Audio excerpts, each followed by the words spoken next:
Halo, bagi Anda penggemar La Liga Spanyol, jadi minggu ini atau akhir pekan ini akan bertarung dua tim besar ya dalam apa yang selalu disebut El Clasico, mempertemukan Barcelona melawan Real Madrid ya. Kita tahu bersama kalau bisa melihat ke belakang dalam 181 pertemuan sebelumnya, Barcelona menang 7-3, Madrid menang 7-2, sisanya 35 berakhir imbang ya. Jadi kalau bisa secara total memang kedua tim ini saling mengalahkan.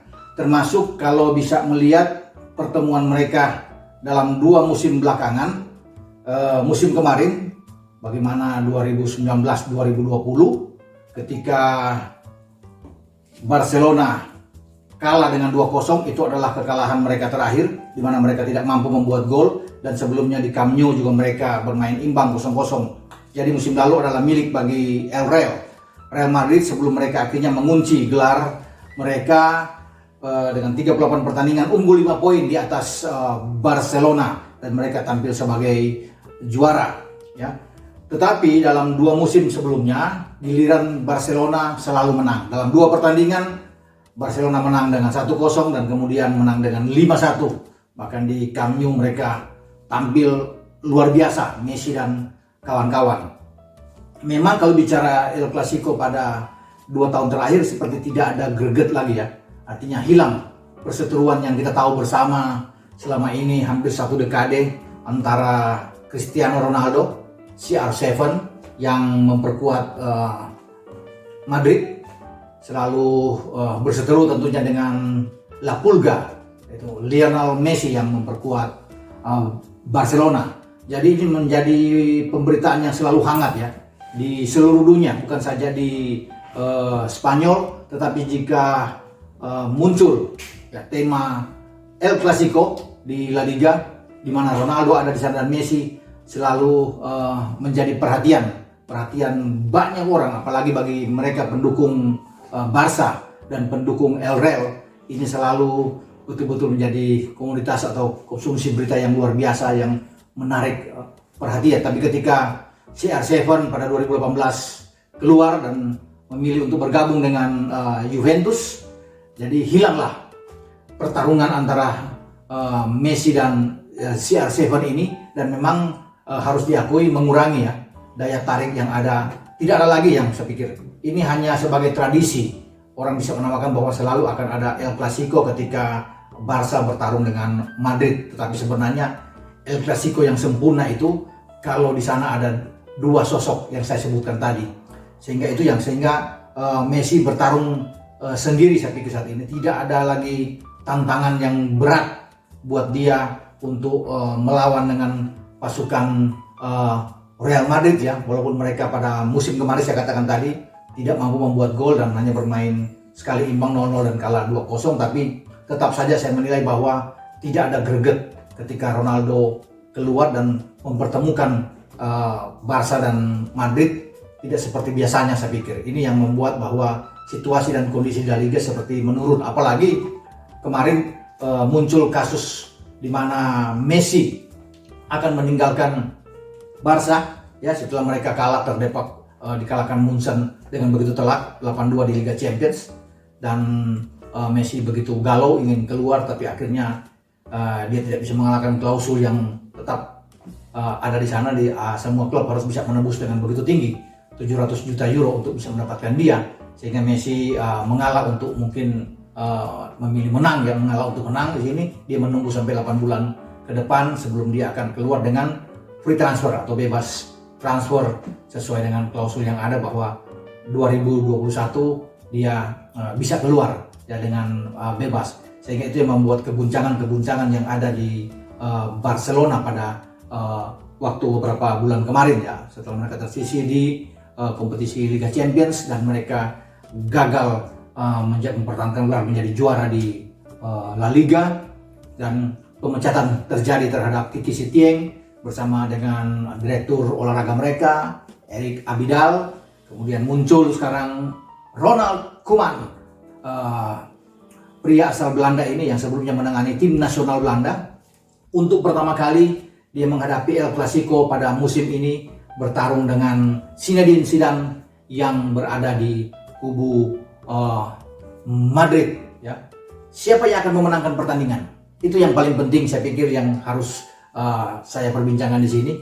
Dalam situasi dan kondisi seperti ini, saya pikir bahwa pemenangnya lebih ke arah tuan rumah. Artinya Barcelona diunggulkan tentunya.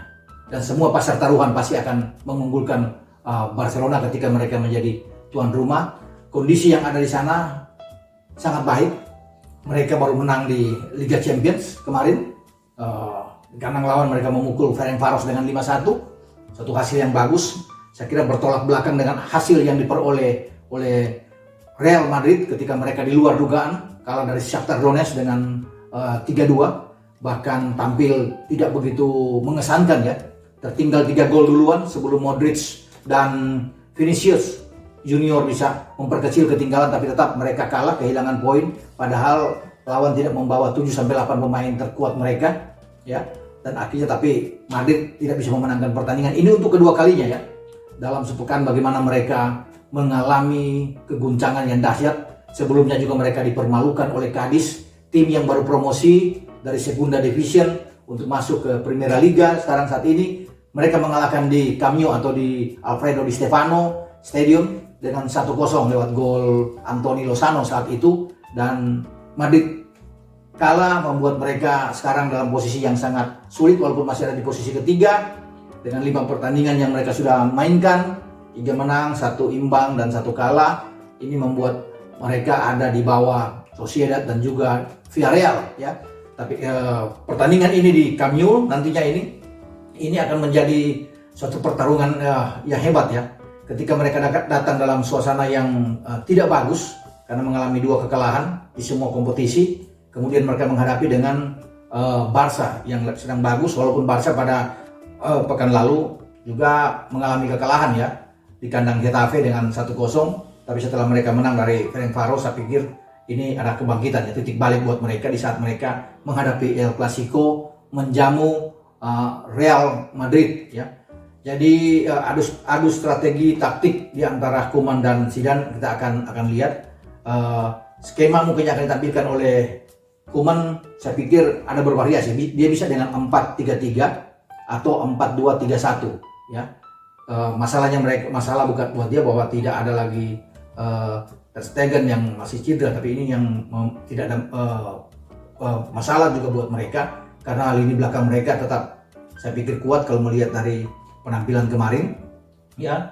Lenglet di sana ada, saya pikir, kemudian dengan Des di kiri ya, Sergi Roberto ada di kanan, Ike masih bisa bermain di sana, kemudian ada 2 gelandang yang bagus, Pjanic juga dan Frankie de Jong yang akan bermain. Kalau bermain dengan 2 gelandang di sini ada 3 pemain yang ada di depan. Saya pikir Coutinho juga bisa bermain di sana. Ansu Fati ada di kiri. Ya, apakah Griezmann akan dimainkan atau Dembele kita tidak tahu. Tergantung dari Koeman untuk bisa memasang pemain karena opsinya cukup banyak.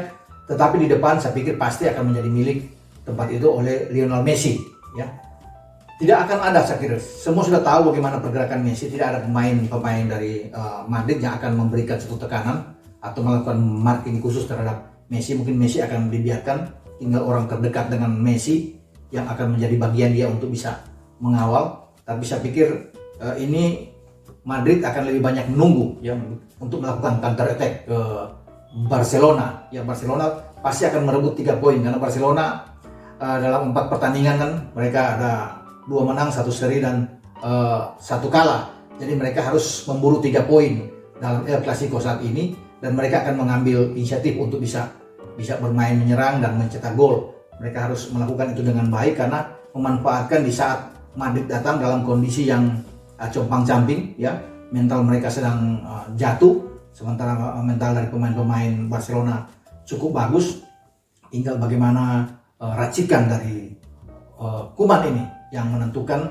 Mereka punya 2 fullback yang juga bagus dalam hal menyerang ya. Artinya Des yang masih muda datang dari Ajax pasti akan diaktifkan untuk terus bisa membantu serangan dari 2 flank bersama dengan Sergi Roberto. Nah, bagi Madrid sendiri dengan tidak adanya Carvajal yang masih cedera, ini juga akan mengganggu. Mungkin Nacho yang akan dimainkan oleh Zidane untuk bermain dari sisi kanan. Mereka masih punya Ramos dan Varane yang akan bermain di sana. Apakah Marcelo akan ada di sana atau Mendy, itu tergantung dari di sisi kiri, tergantung dari Zidane. Mereka punya opsi juga memainkan 3 gelandang. Kalau bermain dengan 4-3-3, saya pikir mungkin saja Kroos, Modric dan Casemiro akan bermain, atau salah satu. Apakah Casemiro akan duduk cadangan dulu dengan Isco yang akan bermain. Tapi saya pikir dalam kondisi seperti ini dia bisa memainkan harus Modric, kemudian bermain dengan Kroos atau bermain dengan Casemiro. 3 ini sangat bagus. Tinggal di depan saya pikir mungkin Vinicius Junior yang akan tampilkan Benzema. Nah, apakah Lucas Vazquez akan dimainkan atau Asensio? Ini yang menjadi pilihan. Saya pikir siapa aja bisa dimainkan di sini ya.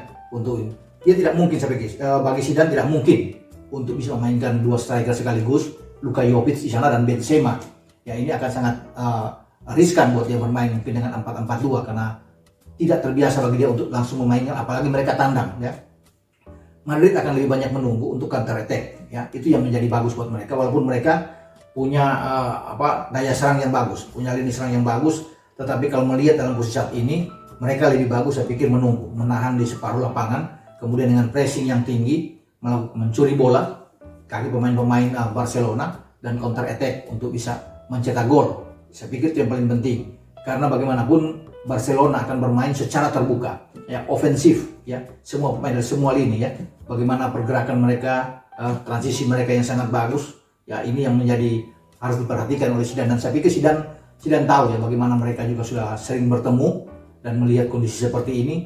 Tinggal saya pikir kedalaman skuad, mental mereka di lapangan untuk bisa menentukan, dan saya tetap menjagokan dalam hal ini ya. Kondisi ini Barcelona akan memenangkan pertandingan ya. Apapun Messi bukan tidak mungkin akan mencetak gol ya.